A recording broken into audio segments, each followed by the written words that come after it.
Sir इसमें infection bronchitis में वो मेन जो इसकी अलामत है वो प्लग बन जाते हैं सांस लेने में। इसके अलावा भी मैंने और भी कई अलामात बताई थी। ये सर तो सांस लेने मे, में मुश्किल होती ये तो मेरी है रुका। ट्रेनिंग देने से पहले भी आपको पता था कि प्लग बनता है, और मेरे आधा घंटा सर खपाने के बाद भी अगर आपको यही पता रहे कि प्लग बनता है, तो फिर ये आधा घंटा सर खपाना तो बेसूद हुआ। ठीक है, ये तो पहले पता प्लग बनता सांस है। लेते हैं अंदर लंबी लंबी सांस लेता है। आप बताएं जी अपना। सुफियान, सुफियान बताए, सुफियान खान अपना माइक ऑन करो।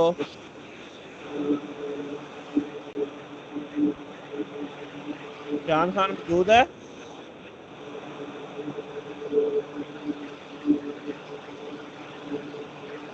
हेलो।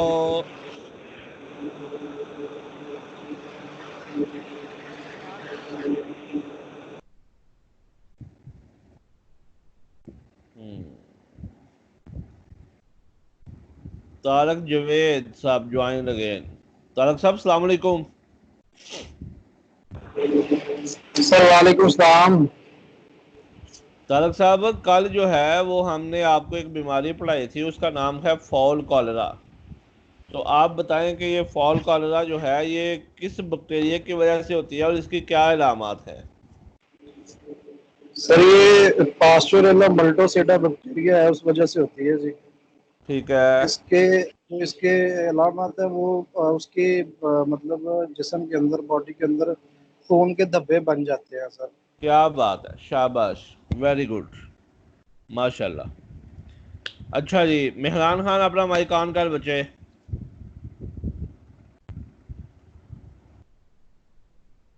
मेहरान, मैं आपसे बात कर रहा हूँ, अपना माइक ऑन करो। जी कल जी हमने डॉक्टर एक साहब। बीमारी पढ़ी थी, और उस बीमारी का नाम है एवियन इन्फ्लुएंजा। तो मैंने ये बताया था कि एवियन इन्फ्लुएंजा में और एमडी में क्या फ़र्क है, तो बताएं ज़रा क्या फ़र्क है। सर एवियन इन्फ्लुएंजा जो है वो तो एक आर्थोमैजिक वायरस है, उसकी वजह से होती है। ठीक है। ठीक है सर। और इसके अंदर जो है वो दो स्टेजेस होती हैं, एक होती है वर्टिकल, एक होती है हॉरिजॉन्टल। ये जो माइकोप्लाज्मा इकोलाई जो है ये मिलके मतलब के सीसीआरडी वगैरह बनती है अबे मैं साल बात में। कर रहा हूँ एवियन इन्फ्लुएंजा की, H9 की। ठीक है, कि जी जी सर। H9 में क्या होता है वो आपने बताना है।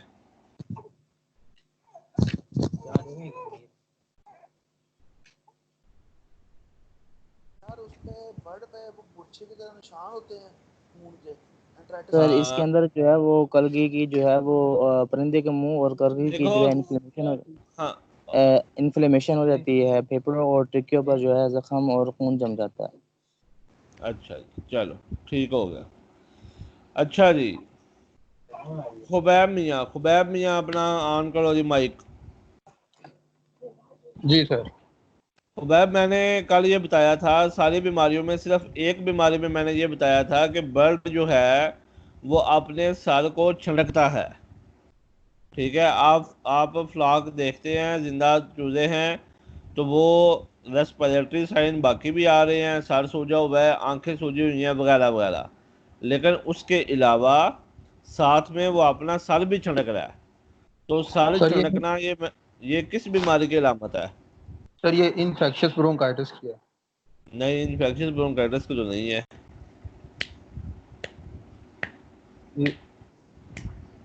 सीआरडी में सर करता है। सीआरडी में भी नहीं करता।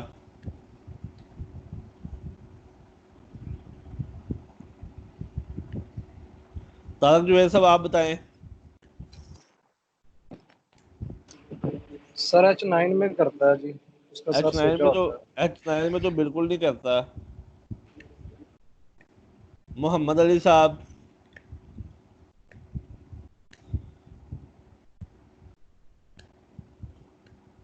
सर मोहम्मद बताएं। अली साहब। सर सीआरडी में। नहीं, सीआरडी में तो नहीं है। सर जी फॉल कलरा में करता है, जो उसके सूज जाते हैं जहाँ मटेरियल जमा हो जाता है उसके। नहीं मोहम्मद अली साहब, कल आपने इसकी तकरार की थी। नहीं सर, कल मैं लंबे टूर पे गया था तो इकरार नहीं। भाई लंबे टूर पे जाएं या छोटे टूर पे जाएं, आपकी गाड़ी में टेप लगी हुई है, आपके मोबाइल में जो है ना जी वो सारी चीज़ें अवेलेबल हैं। तो ये जब हम एक दफ़ा आपको ट्रेनिंग दे देते हैं तो इसको बाद में 3 4 5 7 दफ़ा सुना करें। जी सर। ठीक है। जब तक आप उसकी तकरार नहीं करेंगे तो आपकी जो सबकी है वो पक्की नहीं होगी, और जी आपकी सर। मंजिल खराब होगी और आप क्लाइंट के सामने जाके भूल जाएंगे। जी sir. Understand cycle stand? Understand. Understand. जब तक मैंने आप जितनी मैं ये ट्रेनिंग दे रहा हूँ, मैंने हर बंदे का टेस्ट लेना है। ठीक है। और जिस बंदे के भी टेस्ट में 90% से कम नंबर आए उसका मैंने एनुअल इंक्रीमेंट अप्रूव नहीं करना। ये बात सारे कान खोल के सुन ले। इसकी रिकॉर्डिंग्स आपके पास अवेलेबल हैं, जिसको रिकॉर्डिंग नहीं मिलती उस्मान साहब से रब्ता करें, उसको बार बार सुने। इसका मैं एंड पे रोज़ाना मैं आपसे इसका वर्बल टेस्ट भी लिया करूँगा और एंड पे मैंने इसका आपसे तहरीरी टेस्ट भी लेना है। तो जो बंदे ने टेस्ट में 90% से कम नंबर दिए और वो इम्तियाज ना आया बल्कि वो मुतवस्त आया, तो उसका मैंने एनुअल इंक्रीमेंट अप्रूव नहीं करना। ये बात जो है वो सारे भाई कान खोल के सुन लें। ठीक है। अच्छा, किधर है वे सुफियान? किधर है सुफियान? नहीं मुझे नजर आ रहा। सुफियान है इसमें? सुफियान नहीं है। तो कोई भाई जो है वो सुफियान को कॉल कर लें जरा फोन पे ना जी, उसको कॉल कर लें। उस्मान साहब इसे आप कर दें हैं जी। जी मैं कर रहा हूँ। जी जी। अच्छा, तो मुदस्सर साहब आप अपना माइक ऑन करें जी।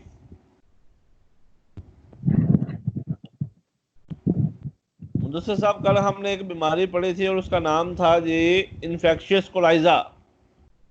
तो ये किस वजह से होता है और इसकी क्या इलामात हैं? सर ये कोरोना की वजह से होती हैं, ठीक है ना। तो ये और एनडी नहीं और भाईजान, सीआरडी और कोरोना की वजह से तो नहीं होती।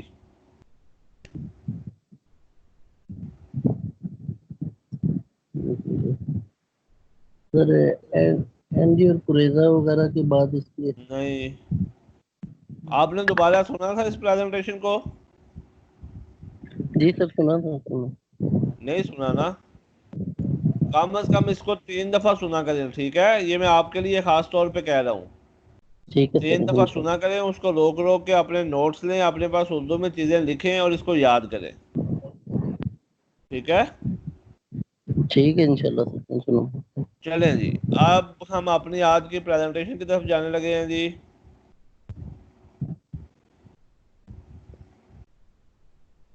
तो आज हम जो डिजीज पढ़ेंगे, इस डिजीज का नाम है न्यू कैसल डिजीज। ठीक है जी, न्यू कैसल डिजीज, जिसको आमतौर पे एमडी भी कहते हैं। तो ये पैरामिक्सो वायरस है जिसकी वजह से ये न्यू कैसल डिजीज होती है। ठीक है ना जी, पैरामिक्सो वायरस, इसको एमडी वायरस भी कहते हैं। ठीक है। ये कैसे ट्रांसमिट होती है? यह बीमार परिंदों से ट्रांसमिट होती है। बीमार जो है ना जी परिंदों से लाके आने वाली हवा से ट्रांसफर होती है। अगर फार्मर ने अपनी मोर्टेलिटी कहीं पे फेंक दी, वहाँ पे जाके कौवे बैठे, उन्होंने उस मोर्टेलिटी को खाया और वापस आके उन्होंने पैड एरिया से पानी पिया, तो उस पानी से भी जो है वो एनडी का वायरस ट्रांसफ़र हो सकता है। इसके अलावा अगर शेड की जो टैंकी है उसके ऊपर ढक्कन मौजूद नहीं है और वहाँ पे जो है वो जो वाइल्ड बर्ड्स हैं, जंगली परिंदे हैं, जैसे कौवे हैं, चीले हैं, उन्होंने आके वहाँ से पानी पिया, तो इससे भी जो डिजीज़ है वो ट्रांसफ़र हो सकती है अगर वैक्सीनेशन ठीक नहीं की गई। इससे भी एनडी का खतरा होता है। लेकिन आम तौर पे जो एनडी है वो वर्टिकली ट्रांसमिट नहीं होती। एनडी जो है वो वर्टिकली ट्रांसमिट नहीं होती। वर्टिकल ट्रांसमिशन हम कहते हैं कि वालिदैन से बच्चों में बीमारी का आना, this is known as vertical transmission. कल भी ये बात बताई थी, ठीक है। तो न्यूकैसल डिजीज जो है ये वर्टिकली ट्रांसमिट नहीं होती। दो बीमारियां ऐसी हैं जो वर्टिकली ट्रांसमिट होती हैं, यानी कि वालिदैन से बच्चों में आती हैं। वो पहली बीमारी है, उसको हम कहते हैं साल्मोनेलोसिस या बुखार या टाइफाइड, ठीक है ना जी। और दूसरी बीमारी जो है वो है माइकोप्लाज्मोसिस, ठीक है जी, या CRD, क्रोनिक रेस्पिरेटरी डिजीज। ये वालिदैन से बच्चों में भी आ सकती है। इसके साइंस और सिम्टम्स क्या हैं? 2 से लेके 15 दिन तक इस वायरस का इंक्यूबेशन पीरियड है। जिस तरह कोरोना वायरस में कहते हैं ना कि अगर आपको बुखार हुआ तो आपने 14 दिन पूरे करने हैं, तो ये 15 दिन तक जो है वो बीमारी का खतरा रहता है। अच्छा, 3 मेजर सिस्टम हैं। मुर्गी के जिस्म के 3 बड़े बड़े सिस्टम हैं जो कि न्यूकैसल डिजीज की वजह से मुतासर होते हैं। उसमें पहला सिस्टम है रेस्पिरेटरी सिस्टम, ठीक है जी, सांस का निज़ाम। न्यूकैसल डिजीज में ये सांस का निज़ाम मुतासर होता है। दूसरा है डाइजेस्टिव सिस्टम, निज़ाम इन्हिज़ाम। और तीसरा है नर्वस सिस्टम, यानी कि असाबी निज़ाम, ठीक है, ये दिमागी निज़ाम। ये जो 3 निज़ाम हैं, रेस्पिरेटरी सिस्टम, डाइजेस्टिव सिस्टम और नर्वस सिस्टम, ये 3 सिस्टम जो हैं ये न्यूकैसल डिजीज़ में मुतासर होते हैं, ठीक है ना जी। अच्छा, फिर इसकी निशानियाँ क्या हैं कि इसमें ग्रीनिश वाइट डायरिया आता है। इस देखें, मुख्तलिफ बीमारियों में बर्ड में डायरिया लगता है, जैसे एंट्राइटिस में डायरिया लगेगा, ठीक है ना जी। गम्बोरों के अंदर डायरिया लगेगा, टाइफाइड में डायरिया होगा और न्यूकैसल डिजीज़ में भी डायरिया होगा। लेकिन जो न्यूकैसल डिजीज़ में डायरिया होगा इसमें जो उसका कलर है वो ग्रीन होगा, और जो इसमें साल्मोनेला में जो डायरिया लगेगा तो इसमें जो उसका कलर है वो येलो होगा। अच्छा जी, इसमें फिर उसके नर्वस साइंस हैं, जैसे कि ये बड़ा अहम साइन है स्टार ग्लेजिंग, ठीक है ना जी, कि वो गर्दन उसके ऊपर को मुड़ जाती है, ठीक है जी। और वो फिर सर्कल में बर्ड जो है वो घूमना शुरू कर देता है।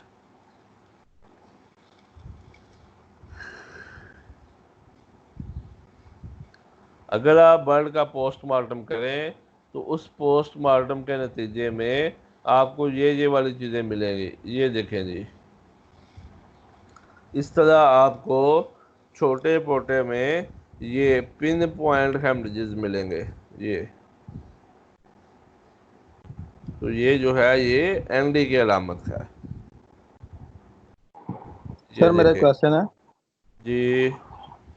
सर किसी और डिजीज के अगर कोई किसी दूसरी डिजीज के नतीजे में ये हो सकते हैं, ये पिन पॉइंट्स इसके अंदर, पोटे के अंदर? जो इस प्रोवेंट्रिकुलस में हेमरेजेस हैं ये मुख्तलिफ बीमारियों में हो सकते हैं। मिसाल के तौर पे H9 में भी होंगे, ठीक है, फॉल कॉलरा में भी हो सकते हैं, न्यू कैसल डिजीज़ में। लेकिन न्यू कैसल डिजीज़ में और बाकी डिजीज़ में फ़र्क ये है कि न्यू कैसल डिजीज़ में ये इस तरह के, जिस पे अभी मेरा कर्सर है, इस तरह के पिन पॉइंट हेमरेजेस होंगे, ठीक है। और H9 के अंदर जैसे कल बताया था कि ब्लड स्प्लैशेस मौजूद होंगे, खून के धब्बे होंगे, ठीक है। ठीक है खुबैब साहब, जी सर ठीक है। चल जी, फिर ये देखें जी, पिन पॉइंट हेमरेजेस हैं यहाँ। अच्छा जी, सॉरी डॉक्टर साहब, मैं बीच में बात करना चाहता हूँ जी अच्छा, जो लोग इंटेंशनली ये हमारी ट्रेनिंग को मिस करेंगे, ठीक है, जिस तरीके से कुछ हजरात ने कर रहे हैं बीच में, ठीक है, और रिस्पॉन्स नहीं करेंगे उस पर, तो उनकी हम उस दिन की सैलरी जो है वो डिडक्ट कर लेंगे, ठीक है। तो ये सारे हजरात जो ज़हन में रखें, ये आप सब की बेहतरी के लिए है कि हम मतलब इतनी मेहनत करके सुबह उठ के जो है ये कर रहे हैं ताकि एक अच्छा रिजल्ट प्रोड्यूस हो सके। तो उसमें कुछ हजरात जो है वो इसको अच्छे तरीके से फॉलो नहीं कर रहे, मतलब मीटिंग्स नहीं ज्वाइन कर रहे, ठीक है, और कांटेक्ट करने के बावजूद भी जो है वो उसमें नहीं कर रहे। तो एडवांस आपको बता रहे हैं कि ये आप सब की जो है वो प्रोडक्ट नॉलेज को बेहतर करने के लिए हम मेहनत कर रहे हैं, ठीक है। तो उसमें आप लोग तावन नहीं करेंगे तो फिर हमें दूसरा काम करना पड़ेगा। जज़ाकल्लाह। अच्छा जी, इस तरह फिर जो है वो उसके ट्रेकिया में भी जो खून है वो जमा हुआ होगा ना, और ट्रेकिया बिल्कुल बंद होगा। अच्छा, फिर इंटेस्टाइन में आंतड़ी के अंदर ये इस किस्म के गोल हेमरेजेस मौजूद होंगे, इसको कहते हैं सर्कुलर हेमरेजेस। ये सर्कुलर हेमरेजेस अगर इंटेस्टाइन में मौजूद होंगे तो ये भी एनडी की अलामत है। फिर ये जो सीकल टॉन्सल्स हैं, ये वो वाली जगह हैं जहाँ से जो मैंने आपको इकोलाई में सीका दिखाया था ना, जिसमें हवा भरी हुई थी, पानी भरा हुआ था, ठीक है ना जी। तो वो सीका जिस जगह से जुड़े होते हैं इंटेस्टाइन के साथ, इस जगह को कहते हैं, इस जगह को सीकल टॉन्सल, ठीक है। तो सीकल टॉन्सल जो है वो सूजे हुए होंगे जिस तरह ये सूजे हैं, ठीक है। अच्छा, फिर मैंने गर्दन मुड़ने की बात की, तो इस तरह जो है वो परिंदे की गर्दन जो है वो मुड़ जाती है ऊपर की तरफ। इसको हम कहते हैं स्टार ग्लेजिंग। इस तरह से भी मुड़ सकती है। तो आप भी इन तमाम बीमारियों का हमारे पास सलूशन क्या है, इसका हल क्या है? तो इसका हल ये है कि इन तमाम रेस्पिरेटरी डिजीज़ में आप नॉर एजी को इस्तेमाल करवा सकते हैं। और मैं आपकी इंफॉर्मेशन के लिए बता दूं, कल भी इस मौजू पे बात हुई थी कि नॉर एजी कंपोजिशन की और कोई प्रोडक्ट मार्केट में अवेलेबल नहीं है, ठीक है। और फार्मर जो है वो ये नॉरफ्लॉक्सासिन अलहदा लेता है, अमाइनोफाइलिन अलहदा लेता है, गुआफेंसिन अलहदा लेता है, लेकिन फिर भी वो चीज़ नहीं बनती। अब मिसाल के तौर पे मैं आपको मिसाल देता हूँ जी, कि कुछ फार्मर जो है वो आपसे कहेंगे जी कि हम जो है ना जी नारफ्लॉक्सासिन अलहदा ले लेंगे, अमाइनोफाइलिन हम अलहदा ले लेंगे, गुआफेंसिन अलहदा ले लेंगे, दोनों का सबको मिक्स करके तो उसमें डाल देंगे पानी में, तो बात तो वही हो गई। तो अब मैं आपसे पूछता हूँ कि अगर एक बंदे ने, तारक जुवेद साहब, अगर एक बंदे ने कढ़ाई गोश्त बनाना है तो उसमें जो है ना जी 600 ग्राम गोश्त डलेगा, 4 चमचे घी डलेगा, नमक डलेगा, मिर्चें डलेंगी, गरम मसाला डलेगा, पुदीना, ये वो सारा कुछ। तो अदरक से उसको गार्निश करेंगे। तो अगर वो जो प्रोसेस है उसको पकाने का, ये सारी चीज़ें उसमें डाल दी जाएं, और वो जो पकाने का प्रोसेस है कि भाई प्याज पहले फ्राई करने हैं, फिर उसमें टमाटर डालना है, फिर चिकन डालना है, फिर अदरक लहसुन पेस्ट डालना है आपने, फिर दही डालना है। तो वो अगर आप प्रोसेस फॉलो नहीं करते और उसको पकाते नहीं हैं, इंग्रेडिएंट्स आपने पूरे कर लिए, तो क्या वो फार्मूला आपका तैयार हो जाएगा? क्या वो कढ़ाई आपकी तैयार हो जाएगी? ज़रा माइक अपना ऑन करके मुझे बताइएगा। सर नहीं होगी, बिल्कुल भी नहीं होगी सर। देखें, ये वो सबसे जनरल एग्जांपल है जो मैंने आपको समझाई है, जो आप अपने फार्मर को समझा सकते हैं, उन लोगों को जो कि बड़े साइंसदान बनते हैं, जी ठीक है। सर। अगर ये बिल्कुल। बनानी इतनी ही आसान हो ना, तो फिर हर बंदा ही मार्केट से ड्रमियाँ ले, नारफ्लॉक्सासिन की बोतलें ले, अमाइनोफाइलिन की, गुआफेंसिन की, और सबको मिला के तो उसको जो है ना जी ग्राइंडर में डाल के रगड़ दे, तो लो जी दवाई बन गई है। ना ही तो वो दवाई बनेंगी, सर ना ही उसकी सॉलेबिलिटी होगी, ना ही उसका वो रिजल्ट होगा। जी जनाब, पूछे। सुफियान सर ये साहब आप ग्रुप में ही हैं? जरा माइक खोल के एक दफा बता दें।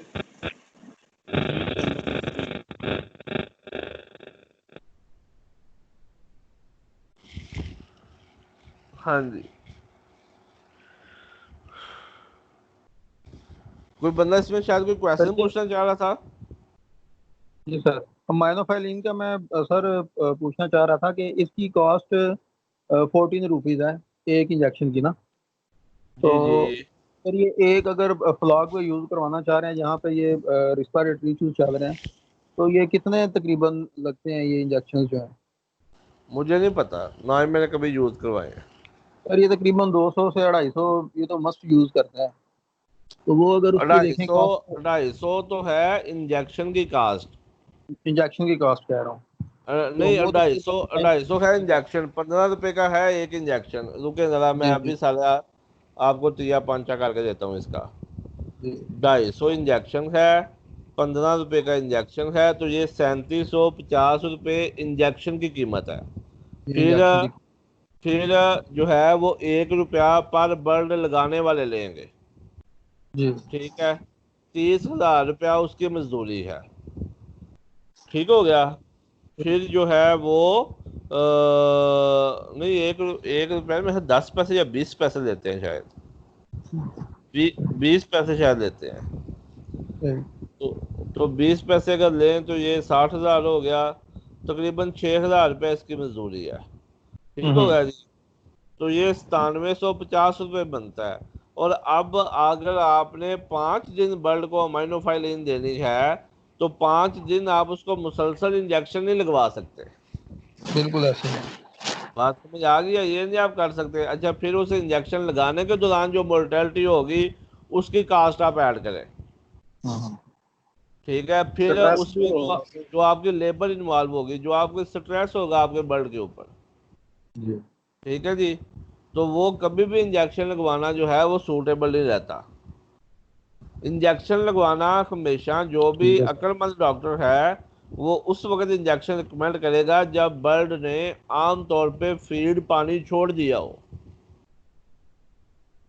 जी जब वो ना फीड खा रहा है ना पानी पी रहा है, तो फिर वो अल्टीमेट जो उनके पास चॉइस है इंजेक्शन की, वो उसकी तरफ जाते हैं। सर मैंने एक ये प्रैक्टिस देखी है कि लोग माइनोफिल पिलाते हैं, ये इंजेक्शन जो है ना उसको तोड़ के पानी में मिक्स करके पिलाते हैं। हाँ, तो वो तो अकेला माइनोफाइलिन है ना, इसमें साथ में गोवाफेंसिन भी है और जी नॉरफ्लॉक्सासिन भी है। बिल्कुल सर, उस हिसाब से देखें 4000 से 4500 तक जो है ना वो बिक्री है नॉर्थ फ्लक्सासिन ना। यार मैं अभी, मुझे पहले मोड ऑफ एक्शन समझाने दे, बाद में एंड पे कीमत पे बात करेंगे जो भी करनी है। चलें ठीक है। ठीक है। हाँ, ओके पहले ओके। मुझे मोड ऑफ एक्शन पे बात करने दे कि ये काम कैसे करती है। ठीक है जी। अच्छा जी, जो नॉरफ्लॉक्सासिन है इसका ग्रुप है फ्लोरोक्यूनालोन। मौलाना साहब आप बताएं कि जो टाइलोसिन है इसका कौन सा ग्रुप है।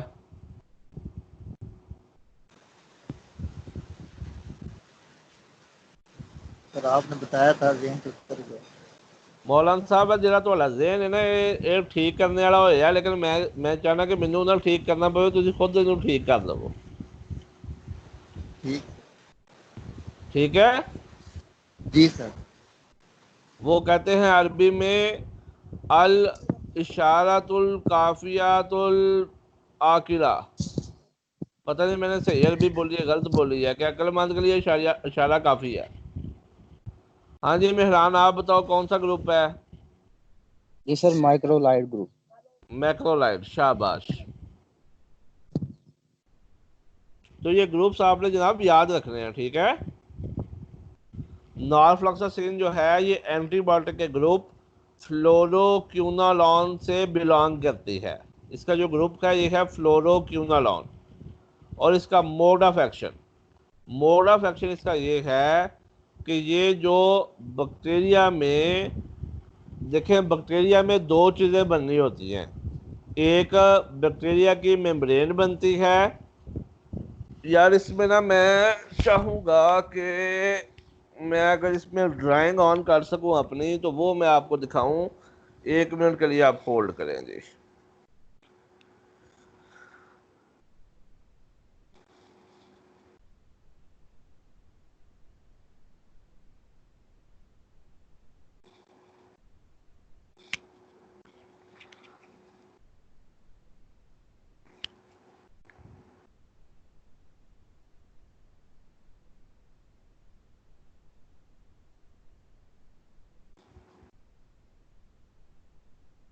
ये देखें जी, ये एक जो है, ये जो आपको नजर आ रहा है, ये बैक्टीरिया के इर्द गिर्द उसकी सेल मेम्ब्रेन और सेल वॉल होती है। ये जो मैंने सुर्ख कलर की बनाई है।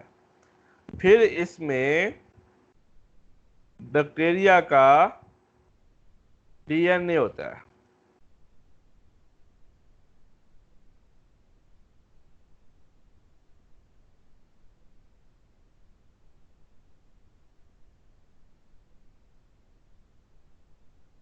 ये इस तरह इसकी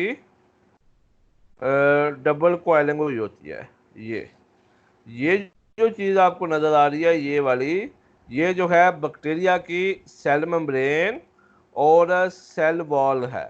ठीक है जी, पहले सेल मेम्ब्रेन होती है अंदर की तरफ, उसके बाहर की तरफ जो है वो सेल वॉल होती है।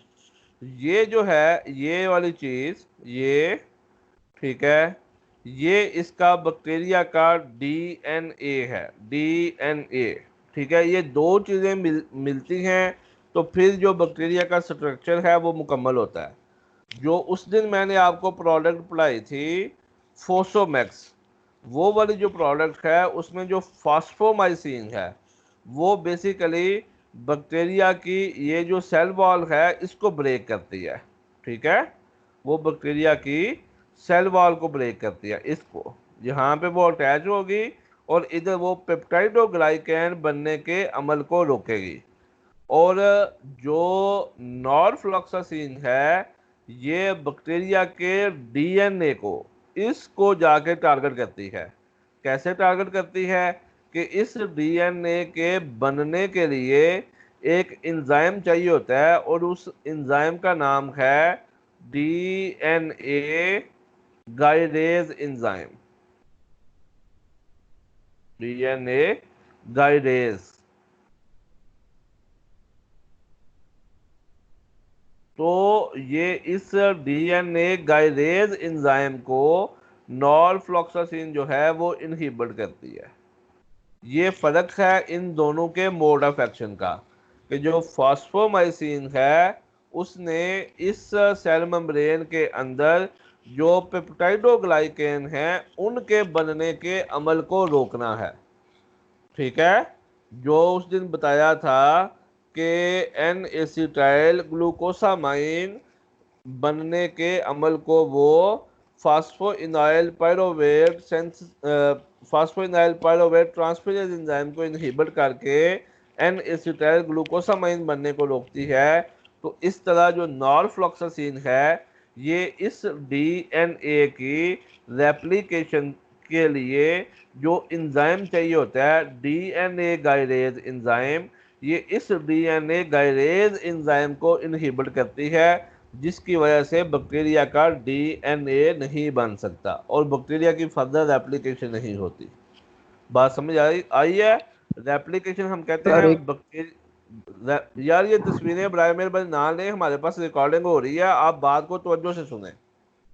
ठीक है जी, डीएनए गाइडेज को ये बनने को रोकती है जो नॉरफ्लॉक्सासिन है, और जो फास्फोमाइसिन है वो इसको, ये जो सेल वॉल है, सेल मेम्ब्रेन है, इसके ऊपर वो एक्ट करती है। ठीक हो गया। जो है बैक्टीरियल रेप्लिकेशन, मैं इसकी बात करने लगा था कि बैक्टीरियल रेप्लिकेशन किसे कहते हैं।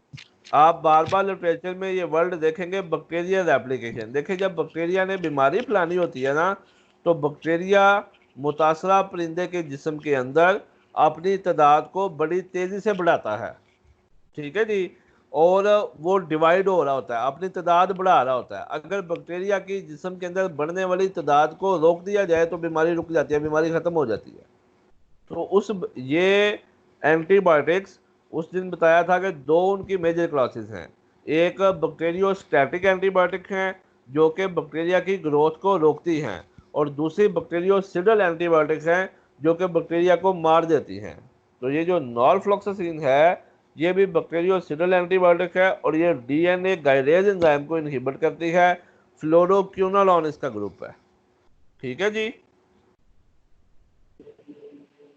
ठीक है सर तो जी। ये सर जो सेल वाल है, सेल मेम्ब्रेन, उसके उससे कैसे घुसती है या उसको तोड़ देती है कौन? ये नॉरफ्लॉक्सासिन सर?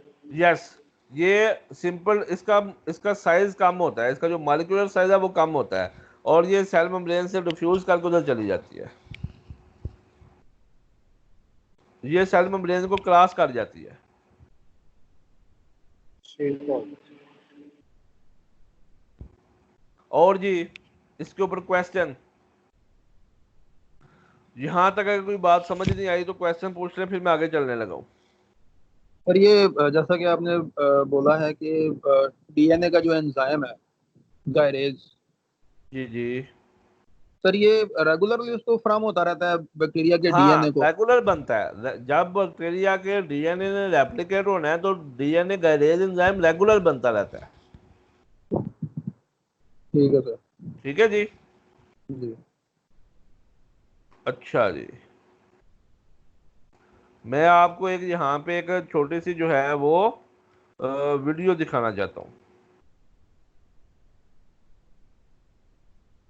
मोहम्मद अली साहब अपना माइक ऑन करें।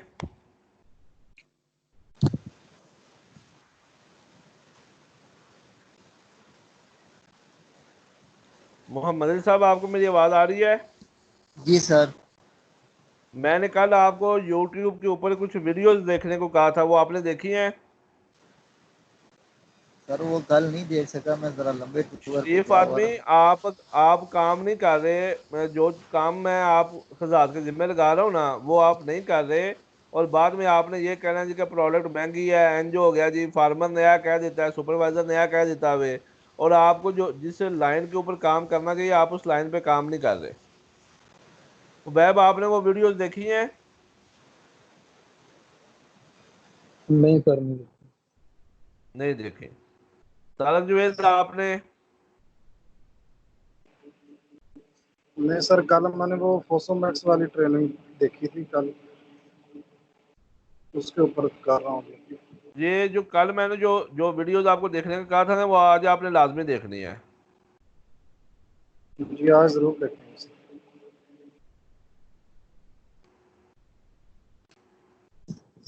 सर वो चैनल का क्या नाम था? Poultry practical poultry. Practical? Sir उन वीडियोस के लिंक मिल जाएंगे? यार वो आप प्रैक्टिकल पोल्ट्री खोलो तो सारी चीजें पड़ी हुई हैं।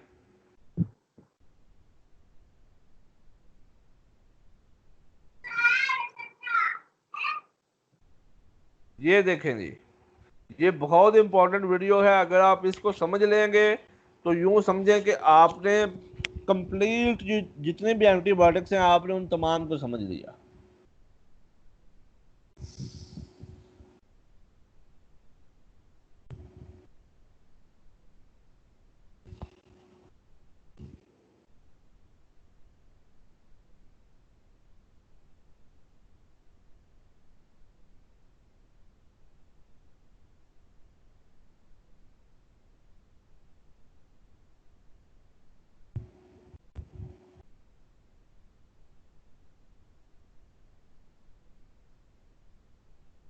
अच्छा, ये वीडियो में जो बोल रहा है ये आपको समझ आ रहा है? ये आपको आवाज आ रही है इसकी, जो वीडियो में बोल रहा है? मैं इसका तर्जमा भी करूंगा, नहीं सर।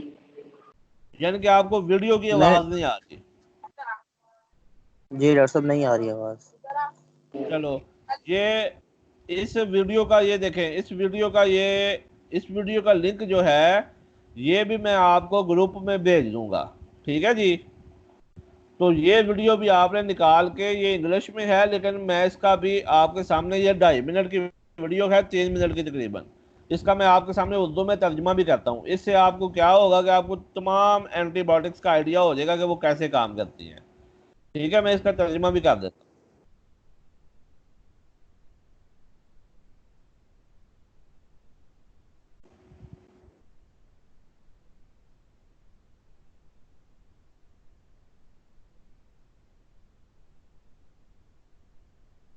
ये देखें जी, ये जो उसने अभी आपको, ये जहाँ पे ये मेरा कर्सर आपको नजर आ रहा है, तो ये बैक्टीरिया की अंदर से स्ट्रक्चर कैसी होती है ये वो उसने आपको दिखाई है। ये इसका मैसेंजर आरएनए है ये। ये मैसेंजर आरएनए, ये वो जिस तरह मैंने आपको स्प्रिंग की तरह का पहले ड्रा करके दिखाया है, ये इसका बैक्टीरियल डीएनए है, ये इसका राइबोसोम है। और राइबोसोम के दो दो उसकी अतराफ होती हैं, एक उसका 30S राइबोसोम, एक को हम कहते हैं 50S राइबोसोम। कुछ एंटीबायोटिक्स 30S राइबोसोम के ऊपर काम करती हैं, कुछ एंटीबायोटिक्स 50S राइबोसोम के ऊपर काम करती हैं। ये उसकी सेल मेम्ब्रेन है, ये जो आपको पीले रंग की नज़र आ रही है, और ये जो आपको ये वाली नज़र आ रही है लाइट ब्लू कलर की, ये इसकी सेल वाल है। सबसे बाहर सेल वाल होती है, फिर सेल मेम्ब्रेन, फिर आगे ये बैक्टीरिया के अंदर वाला सारा निज़ाम आ जाता है। उसमें कौन कौन सी चीज़ें हैं? बैक्टीरिया का मैसेंजर आरएनए है, बैक्टीरिया का डीएनए है, 50S राइबोसोम, 30S राइबोसोम और फॉलिक एसिड। अगर आप ये चीज़ें याद कर लें, यकीन माने आपने पूरा बैक्टीरिया याद कर लिया। जितना आपको पता होना चाहिए उतना आपको पता चल गया, और आप बेहतरीन तरीके से अपनी प्रमोशन कर सकते हैं।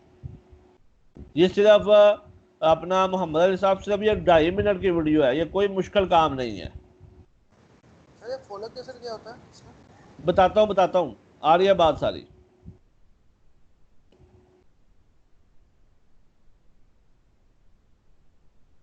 अच्छा जी, वो ये कह रहा है कि कुछ एंटीबायोटिक्स जो हैं वो सेल वॉल के ऊपर काम करती हैं। मसलन कौन कौन सी? पेनिसिलिन, जितने भी पेनिसिलिन हैं, इसमें अमोक्सिसिलिन, इस किस्म की सारी एंटीबायोटिक्स आती हैं। सेफेलोस्पोरिन, जितने भी, ये सारी क्लासेस का नाम है, एंटीबायोटिक का नाम नहीं है। जिस तरह मैं आपको क्लास बता रहा हूँ ना, मैंने आपको उसकी नॉरफ्लॉक्सासिन की क्लास बताई कि उसकी जो क्लास है वो है फ्लोरोक्विनोलोन। तो ये सारे क्लासेस के नाम लिखे हुए हैं। तो पेनिसिलिन, सिफेलोस्पोरिन और वेंकोमाइसिन, ये जो 3 क्लासेस हैं, ये बैक्टीरिया की सेल वॉल के ऊपर काम करती हैं। ठीक हो गया जी।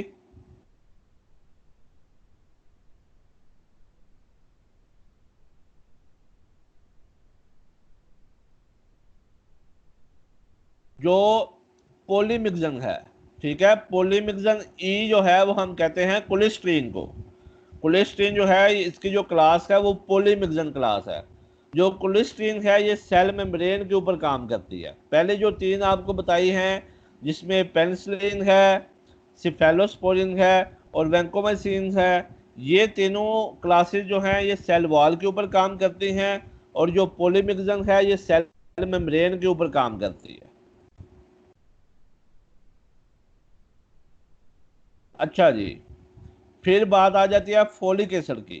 फोलिक एसिड बेसिकली वो चीज़ है जिससे आगे फिर फर्दर बैक्टीरिया का डीएनए बनना होता है। अच्छा जी, फोलिक एसिड से फोलेट सिंथेसिस होती है।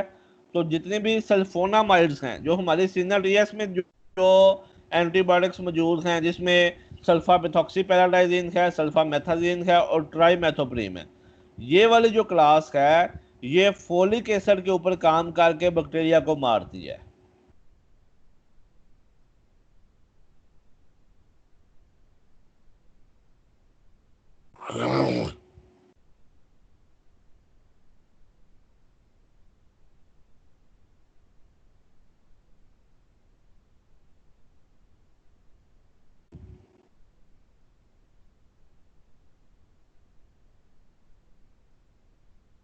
अच्छा, फिर बात आ गई कि कुछ एंटीबायोटिक वो हैं जो डीएनए के ऊपर काम करती हैं। ठीक है जी, न्यूक्लियर डीएनए को क्या कहते हैं? ये इसको शॉर्ट फॉर्म में हम न्यूक्लिक एसिड भी कहते हैं, न्यूक्लिक एसिड सिंथेसिस। आरएनए और डीएनए ये दोनों जो है ये न्यूक्लिक एसिड की किस्में हैं। अच्छा, तो ये 2 तरह के एंजाइम को रोकती हैं। कुछ एंटीबायोटिक डीएनए गाइलेज को रोकेंगी और कुछ एंटीबायोटिक आरएनए पॉलीमरेज को रोकेंगी। सर ये फोलिक एसिड जो है वो डीएनए का रेज है? और नहीं यार, ये डीएनए गाइलेज अलग होता है, फोलिक एसिड अलग चीज है। अच्छा सर, ये दोनों का बता दें जरा। फोलिक एसिड तो वो चीज है ना जिससे आगे फिर डीएनए बनना है, और डीएनए गाइलेज वो एंजाइम है जो डीएनए बनवाता है। ठीक है।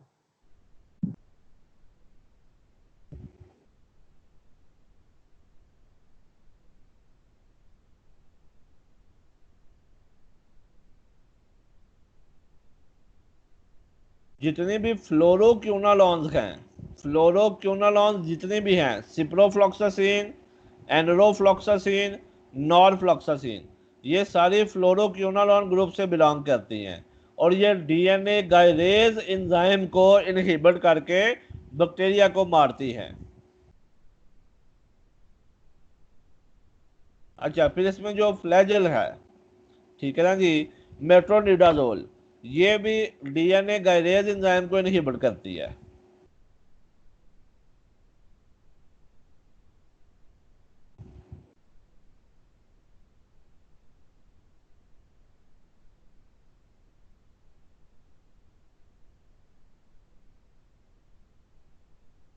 फिर कुछ वो एंटीबायोटिक्स हैं जो कि प्रोटीन सिंथेसिस के ऊपर काम करती हैं। जैसे मैंने पहले बताया 50s राइबोसोम और 30s राइबोसोम को जो है ये इनहिबिट करेंगी, ठीक है।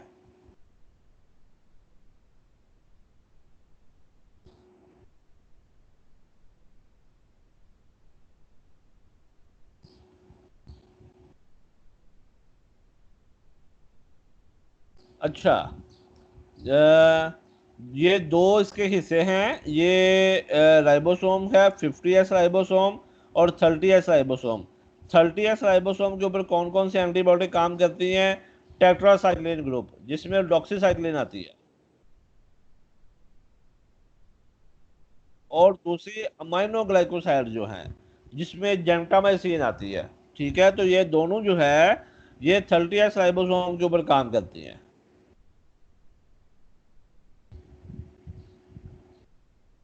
अच्छा जी, मोहम्मद अली साहब आप बताएं हमारे पास कौन सी ऐसी एंटीबायोटिक है जो कि 50s राइबोसोम के ऊपर काम करती है?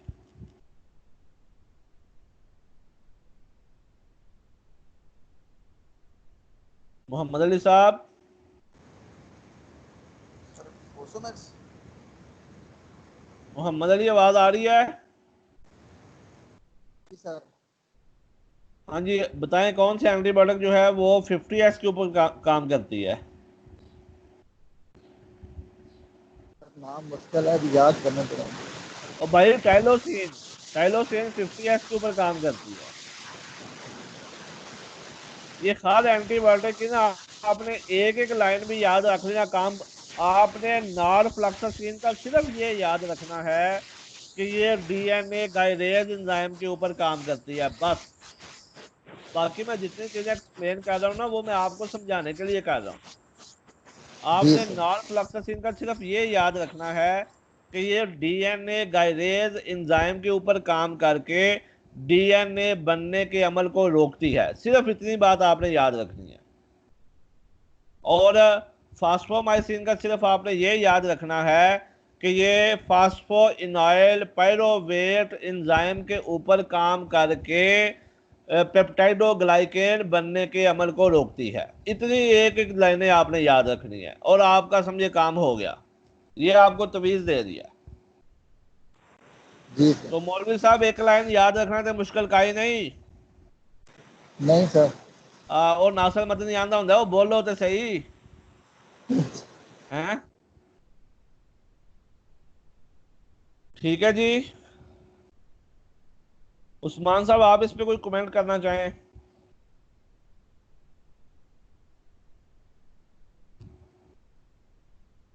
कोई कमेंट? अच्छा जी। अच्छा डॉक्टर साहब, एक सवाल है जी। कि जो ये बता रहे हैं कि ये नुकसानदेह बैक्टीरिया का ये स्ट्रक्चर है और नुकसानदेह बैक्टीरिया पे ऐसे एंटीबायोटिक काम करती हैं, हाँ जी।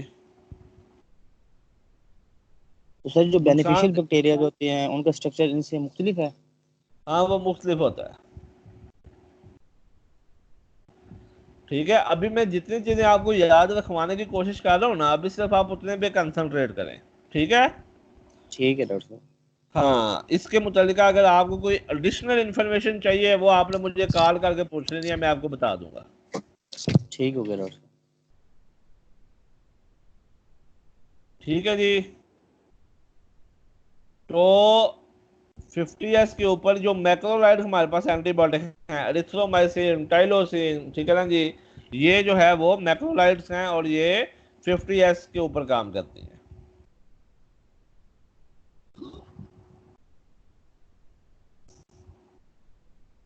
ठीक हो गया जनाब।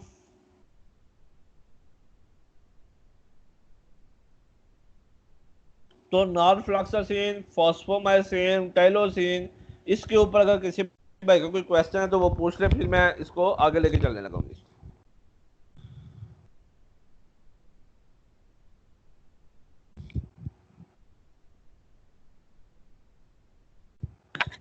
सर जो नॉरफ्लॉक्सासिन है ये के लिए किस बीमारी के लिए काम करेगी? वो मैं अभी बताने लगा हूँ। ठीक। ठीक है।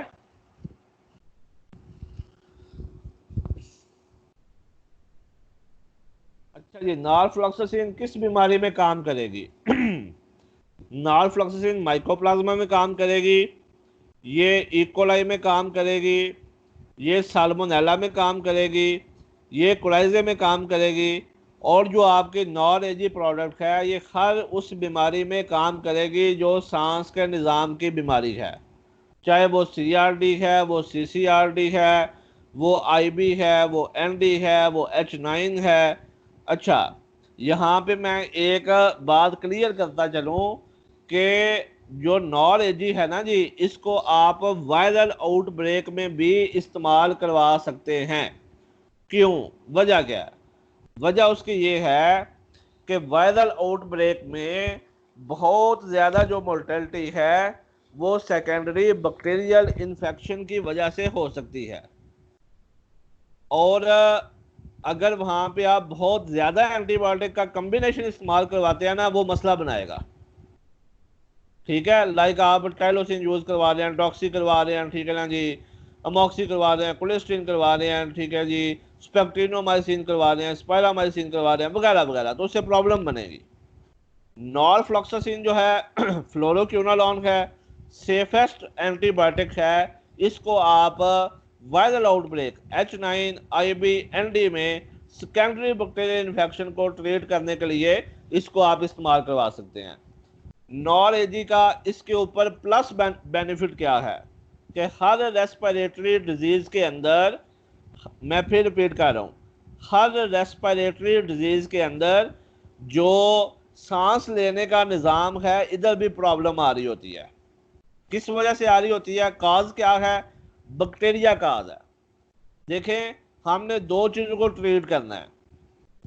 हुबैब, फॉर एग्जांपल आपकी गाड़ी पंचर हो जाती है, वो किस वजह से पंचर हुई है जी? गाड़ी के टायर में कील लग गया है। अब जो गाड़ी के टायर में कील का लगना है ये काज है, ये वजह है, और जो पंक्चर हो गई है वो कंडीशन है। तो जब आप उसको कारीगर के पास लेके जाते हैं तो वो पहले उसका कील भी निकालता है, ठीक है, फिर उसका पंक्चर भी लगाता है, यानी कि उसने काज को भी ट्रीट किया और उसने कंडीशन को भी ट्रीट किया। तो जब हम अपने फ्लॉग को ट्रीट करने जा रहे होते हैं तो हमने काज को भी ट्रीट करना है, जो जो चीज़ सबब बन रही है, और हमने कंडीशन को भी ट्रीट करना है। नॉरफ्लॉक्सासिन, नॉर एजी वो ब्यूटीफुल कम्बिनेशन है जो कि काज को भी ट्रीट करता है और वो कंडीशन को भी ट्रीट करता है। काज क्या है? इकोलाई काज है, साल्मोनेला काज है, माइकोप्लाज्मा काज है, कोलाइजा काज है। तो इस काज को भी ट्रीट करता है, और इससे कंडीशन क्या आती है? खांसी लगती है, सांस के निज़ाम में तंगी आती है, जनाब प्लग बन जाता है, ठीक है ना जी, उसमें लंग्स की कंजेशन आती है। तो इसके अंदर जो अमाइनोफाइलिन और गुआफेंसिन हैं, ये ऐसे ब्यूटीफुल कंपाउंड्स हैं कि जो इस पूरे सांस के निज़ाम को भी बहाल कर देंगे। बात समझ आ रही है? सर आ रही। अच्छा जी, तो अब बात आती है जी अमाइनोफाइलिन की, कि ये अमाइनोफाइलिन क्या चीज़ है। देखें, हमारी प्रोडक्ट में अमाइनोफाइलिन है 8%, ठीक है जी, और अमाइनोफाइलिन जो कम्बिनेशन है, ये जो अमाइनोफाइलिन है ना, ये भी दो केमिकल से मिलके बनता है, थियोफाइलिन और इथाइलिन डायामाइन। ये दोनों चीज़ें मिलेंगी, थियोफाइलिन और इथाइलिन डायामाइन, दो एक की रेशो में अगर मिलाएं तो फिर बनता है अमाइनोफाइलिन। अमाइनोफाइलिन क्या काम करता है? ये जो रेस्पिरेटरी ट्रैक है, जो सांस का निज़ाम है, उसमें जो मसल्स लगे होते हैं, देखें जो हमारे फेफड़े हैं, ठीक है जी, ये मसल से मिलके बने हुए हैं, ठीक है। तो ये मसल्स को, स्मूथ मसल्स को ये रिलैक्स करता है, ठीक है। इससे फेफड़ों में जो तनाव आया होता है, उसमें जो कंजेशन हुई होती है, ये उसको रिलैक्स करता है। इसके अलावा मैंने आपको मुख्तलिफ बीमारियों में बताया था कि जो दिमाग का निज़ाम है वो मुतासर होता है। जैसे कि आज मैंने आपको एनडी में भी बताया कि दिमाग का निज़ाम मुतासर होता है, तो ये उस दिमाग के निज़ाम को भी stimulate the central nervous system, ये दिमाग के निज़ाम को भी स्टिम्युलेट करता है, जो अमाइनोफाइलिन है। और इसके अलावा ये कार्डियक मसल को भी स्टिम्युलेट करता है, यानी कि इससे ओवरऑल जो है वो ब्लड को एक टॉनिक मिलता है और उसको सपोर्ट मिलती है। इसके अलावा ये जो ब्रोनकाई है, जिधर से आगे से फेफड़े में हवा जा रही होती है, ये उसको भी रिलैक्स करता है ताकि हवा का निज़ाम जो है वो बेहतर तरीके से चल सके। ठीक हो गया जी। दूसरी बात है गोवा फेंसिंग। गोवा फेंसिंग है इसमें 20%। ये जो गोवा फेंसिंग है ये बेसिकली एक्सपेक्टोरेंट है। सांस के निज़ाम में जो रेशा जमा होता है, तो गोवा फेंसिंग इस रेशे को पिघला देता है, और पिघलने के बाद ये जो सांस का पूरा निज़ाम है ये साफ हो जाता है। और मुर्गी में हमने काज को भी ट्रीट कर दिया और हमने कंडीशन को भी ट्रीट कर दिया। तो by using knowledge you can treat cause as well as condition. आप वजह का इलाज भी करेंगे, और आप उस वजह से जो उससे शिकस्त व रीख्त हुई है, जो उससे नुकसान हुआ है, उस नुकसान का भी आप इजाला करेंगे। तो ये जनाब हमारे पास कम्बिनेशन है। इसकी जो डोज है वो 1 ml पर 4 लीटर है, और बॉडी वेट के हिसाब से जो इसकी डोज है वो 15 to 20 ग्राम पर केजी ऑफ बॉडी वेट है। तो इस वाले से अब जो है ना जी, उसने कहा था कि जिसके जी में आए वो पाए रोशनी, हमने तो दिल जला के सरेआम रख दिया। तो अब जनाब क्वेश्चन के लिए सेशन ओपन है। किसी भाई का कोई क्वेश्चन है तो वो पूछ सकता है। Sir Goa fencing bro magazine की तरह काम करती है, रेशे को पतला करके बाहर निकालती इसका काम अलहदा है, ब्रो मैगजीन का काम अलहदा है। मतलब उसकी रिप्लेसमेंट में नहीं लाइम और उसकी रिप्लेसमेंट में जिधर गोवा फेंसिंग आप डाल रहे हैं, आपको ब्रो मैगजीन डालने की जरूरत नहीं है। मौलाना साहब मैं आपको एक बात बताऊं, अगर आप ठीक तरीके से डॉक्टरों के ऊपर काम करके अपनी ये प्रोडक्ट आप प्रेजेंट कर देना, मैं कहता हूं आपकी इस प्रोडक्ट की सेल संभाली नहीं जाएंगी आपसे। जी सर। तारक जो है साहब क्वेश्चंस।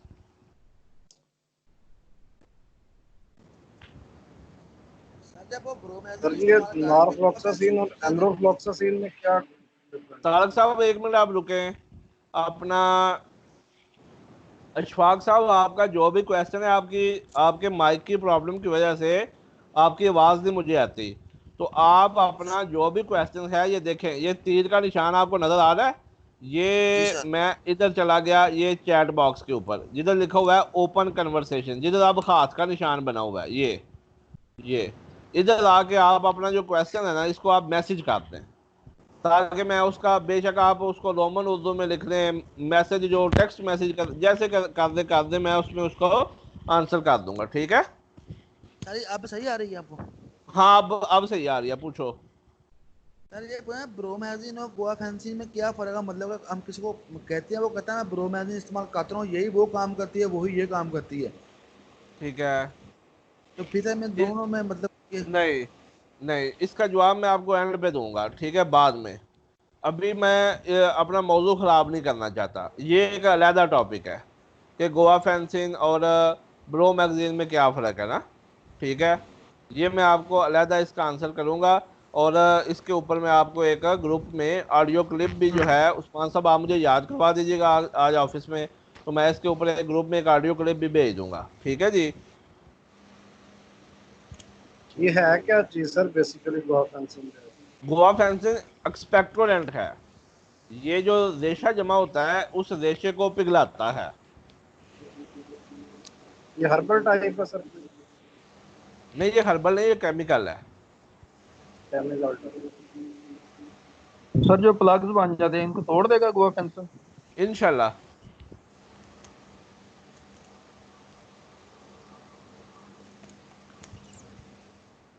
तो ये गोवा फेंसिंग जो अगला जो रेशे को आने से रोकेगा भी? हाँ जी, ये रेशे को आने से रोकेगा भी। सर ट्रीटमेंट में इसकी डोज ही 4 की है कि ये प्रिवेंशन है ये? नहीं नहीं, ये ट्रीटमेंट हो रहा है।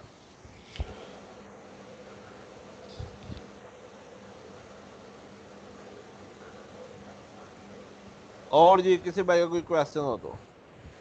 अच्छा डॉक्टर साहब, बीमारी की सूरत में कितने घंटे पानी चलवाना है और कितने दिन चलवाना चाहिए?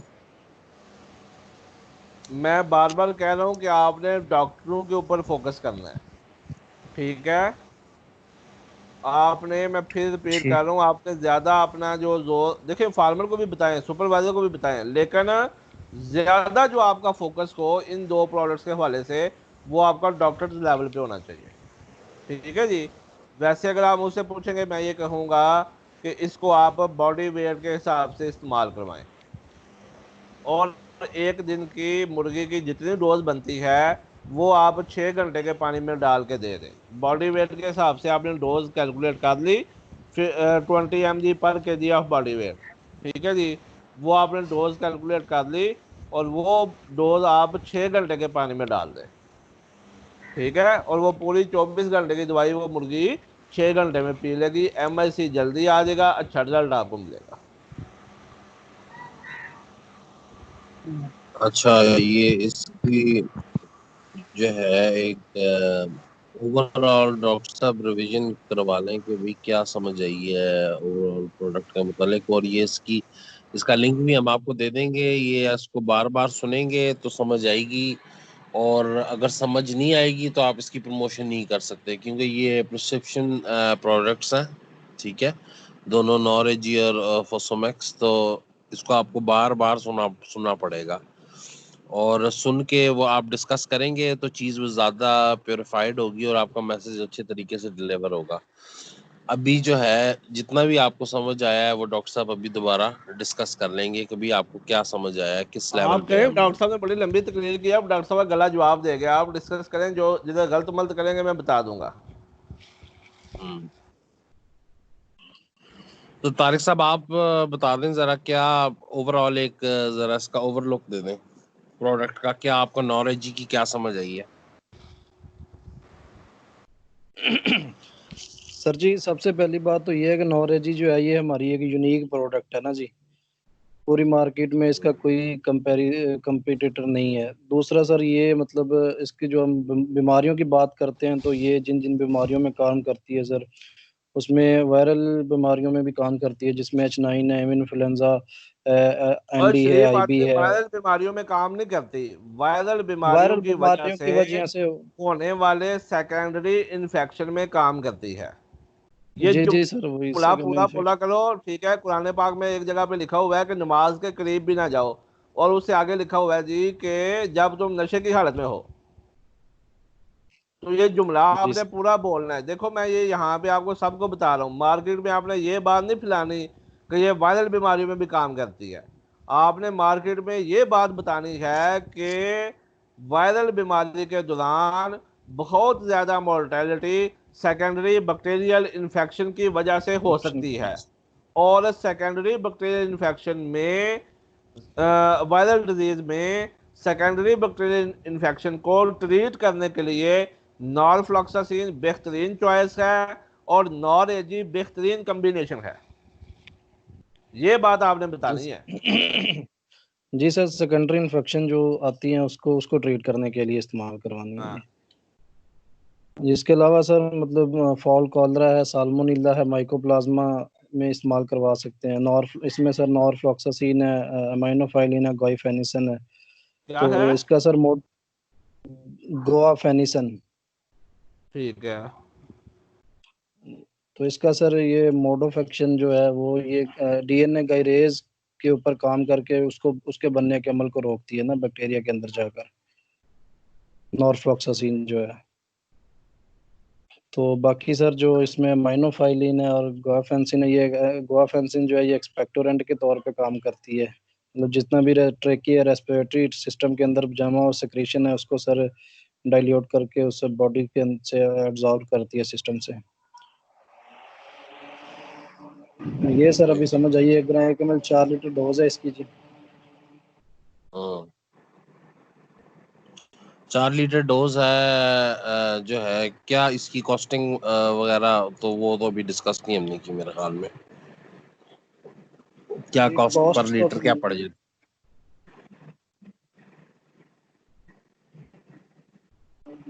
ये सर निकालनी पड़ेगी सर जी। हाँ, इस पे भी वर्किंग करनी है क्योंकि ये भी obviously this question gonna be asked in the market as well ना। अच्छा चलें। तकरीबन सर ये 1.7 1.6 जो है ना ये पर लीटर कॉस्ट करेगी ना रुपीज की। ठीक है। 1 रुपया 60 पैसे 70 पैसे इधर ही कॉस्ट करेगी तकरीबन। ठीक है। अच्छा, मोहम्मद अली साहब आप बताएं, क्या आपको नॉरेजी की समझ आई है सो फार? अगर इसका ओवरऑल पिक्चर आप खींचें, कैसे खींचेंगे?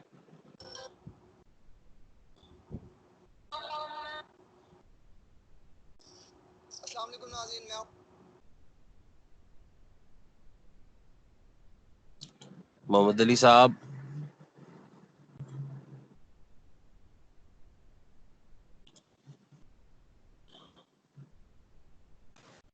जी सर, इसमें नॉरफ्लॉक्सासिन है, अमाइनोफाइलिन है, गुआफेंसिन है। पहली बात यह है कि ये यूनिक प्रोडक्ट है, इसकी कंपोजिशन मार्केट में इस कंपोजिशन की कोई चीज़ भी नहीं है, तो उसमें हम इसको मतलब इसका अच्छा शेयर ले सकते हैं। दूसरा सर, ये एवियन इन्फ्लुएंजा के अगेंस्ट भी काम करती है, फालकार्ला, CRD और ND, IB। इस ND और IB में जो वायरल डिजीज़ हैं उनमें जो सेकेंडरी इन्फेक्शन है, तो उसमें ये बहुत अच्छा रिजल्ट है। सेकेंडरी इन्फेक्शन की वजह से जो मतलब मोर्टेलिटी होती है उसको कंट्रोल करने के लिए NRIB बहुत अच्छी प्रोडक्ट है। एक 4 पीस की सर है। ठीक है।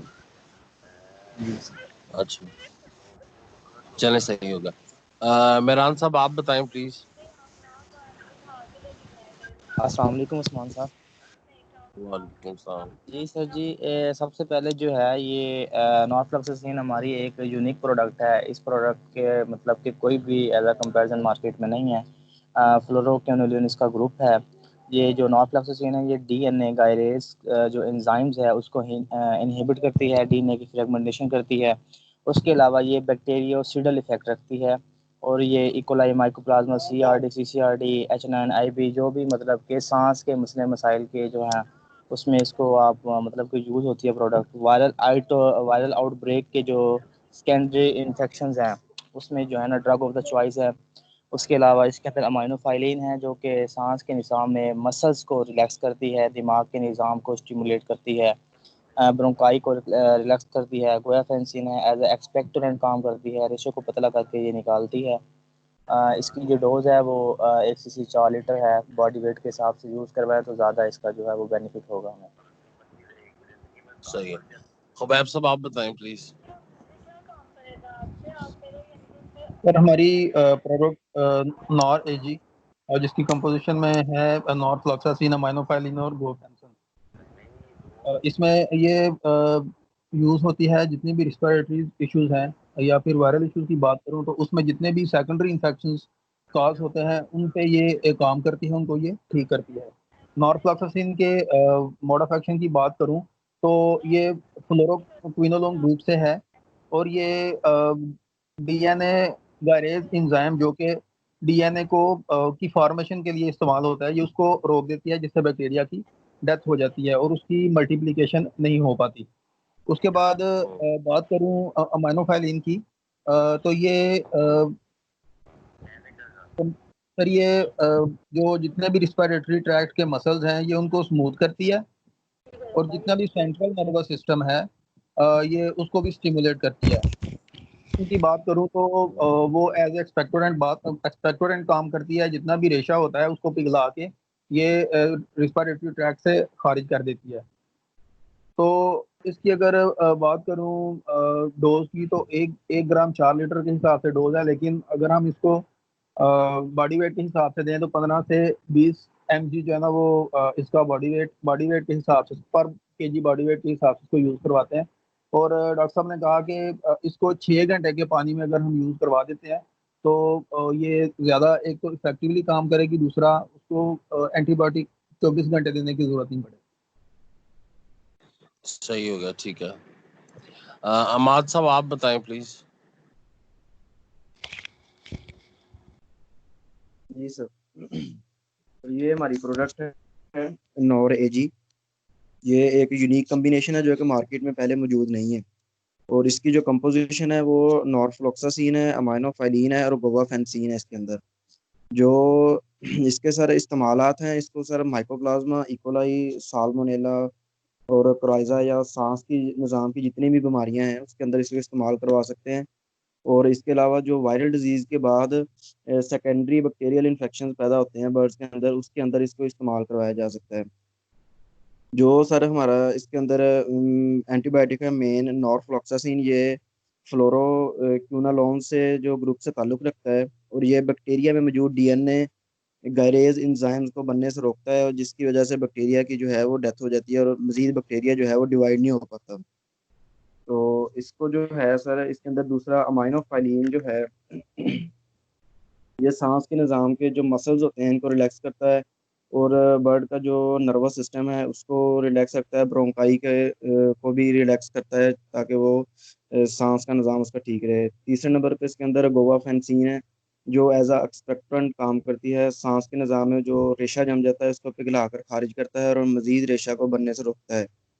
तो इसकी जो ट्रीटमेंट डोज है वो 1 ml 4 लीटर में इसको इस्तेमाल करवा रहे हैं, और अगर बॉडी वेट के लिहाज से भी इस्तेमाल करवाएं 6 घंटे के पानी में, इंशाल्लाह बेहतर रिजल्ट हमें मिलेगा इसका इस्तेमाल से।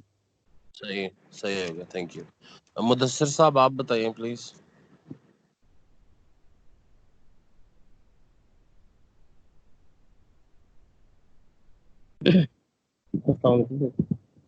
सर ये हमारी प्रोडक्ट है ना नॉरेज, ठीक है सर। इसकी कंपोजिशन मार्केट में अभी कोई भी नहीं आई इस कंपोजिशन में से। सर इसमें नॉरफ्लॉक्सासिन, ठीक है, अमाइनो वाले फ्लाइक्सिन और क्लोफेसिन सर, ठीक है सर, ये इसमें है मौजूद।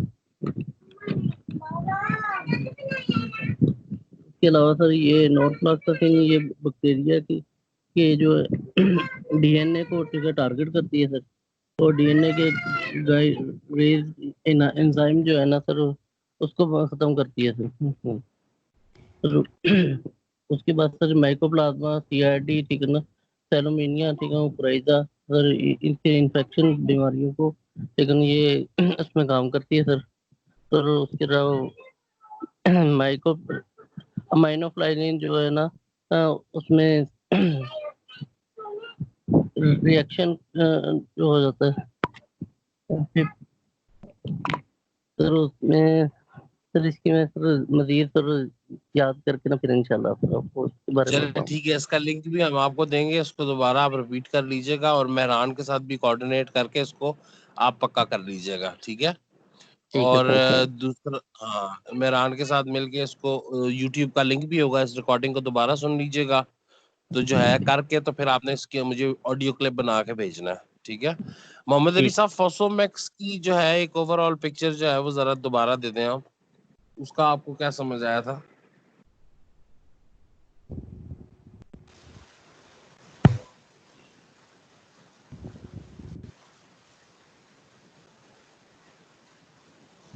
सर फोस्फोमैक्स की कंपोजिशन में फोस्फोमाइसिन है, टेलोसिन है, प्रोक्टस है और मैग्नीशियम सल्फेट है। उसको सर हम मतलब ये जो इकोलाई में इस्तेमाल करवा सकते हैं, इसी तरह साल्मोनेला टाइफाइड में इस्तेमाल करवा सकते हैं।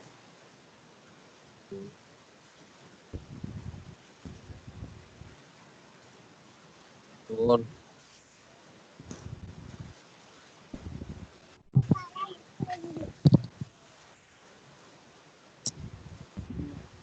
मेहरान साहब आप माइक बंद कर दें अपना प्लीज।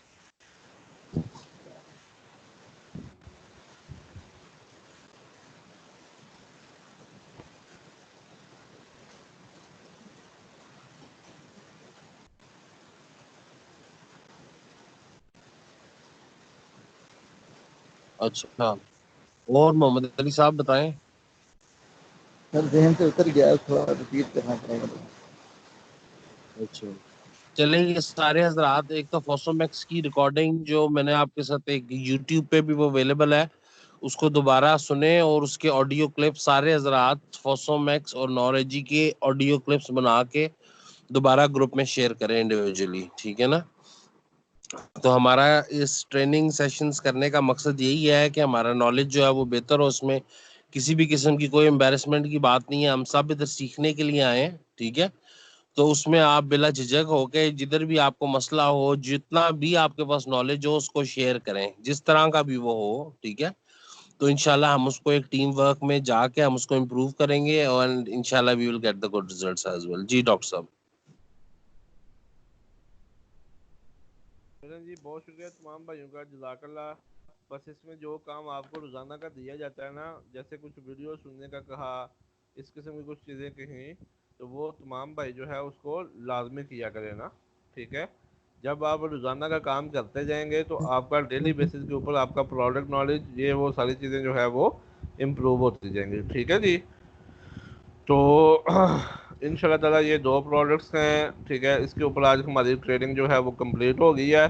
तो अभी मैं चाहूँगा कि हम इसमें जो है वो 3 डेज़ की ब्रेक लें, ठीक है। ये जो हमारा ट्रेनिंग सेशन है, जो हमने इसमें अपने वो कंटेंट्स अपलोड किए थे, तो 3 दिन की ब्रेक इसलिए लें ताकि आप तमाम अहबाब ये जो होमवर्क आपको दिया है इसको आप अच्छे तरीके से याद कर सकें, ठीक है। अच्छे तरीके से याद करें और इसको फिर आप आगे फर्दर जो है वो मार्केट में जो है उसको प्रोड्यूस भी कर सकें, ठीक है। तो इसके बाद फिर हम अपना अगला सेशन जो है वो रन करेंगे इंशाल्लाह ताला, ठीक है जी। तो मीनवाइल इन तीनों के ऊपर आप काम करें। मैं ऑफ एंड ऑन किसी भी टीम मेंबर को कॉल करके डिजीजेस के ऊपर, प्रोडक्ट्स के मोड ऑफ एक्शन के ऊपर, उनकी कंपोजिशन के ऊपर कुछ भी जो सवाल है वो पूछ सकता हूँ, ठीक है। अगला आपको करने वाला काम ये है कि हम जो वो कमिंग सून वाले ब्रोशर्स जो हैं, स्टिकर्स, वो हमने आपको उस पर फेसबुक पे भेजे थे ना। आपने क्या करना है कि आपने वो वाले जो स्टिकर्स हैं वो अपने मोबाइल के व्हाट्सएप के ज़रिए हर डॉक्टर को, आपके इलाके में काम करने वाला हर डॉक्टर, उसको आपने वो व्हाट्सएप भी करने हैं और उसको बताना है कि सर ये एक वीक में जो प्रोडक्ट्स हैं ये हमारे पास स्टॉक में अवेलेबल होंगे। कोई भी ऐसा डॉक्टर ना हो, मैंने इंशाल्लाह ताला ये 17 जुलाई से मैंने ऑनवर्ड फिर मैंने फील्ड में निकलना है। मैं आपसे या आपको इधर बुलाऊंगा ना, कुछ लोगों को मैं सोच रहा हूँ कि उनको मैं अपने पास इधर रावलपिंडी बुलाऊं। तो उनको अगर हम यहाँ पे बुलाते हैं, मैंने उन्हें कहना है कि भाई अपने मोबाइल से अपने इलाके के फलां डॉक्टर का मुझे निकाल के दिखाएं जो आपने उसको व्हाट्सएप किया हुआ है। तो आपके पास आपने अपने इलाके में काम करने वाले हर डॉक्टर को आपने व्हाट्सएप लाजमी करना है और उसको आपने कॉल भी करनी है कि सर ये प्रोडक्ट हमारे पास कंपोजिशन में आ रही हैं, तो नेक्स्ट वीक में स्टॉक अवेलेबल होगा, बराए मेहरबानी आप इसमें जो है वो कोई जो है ना जी आप इसकी पर्ची निकालें, ठीक है।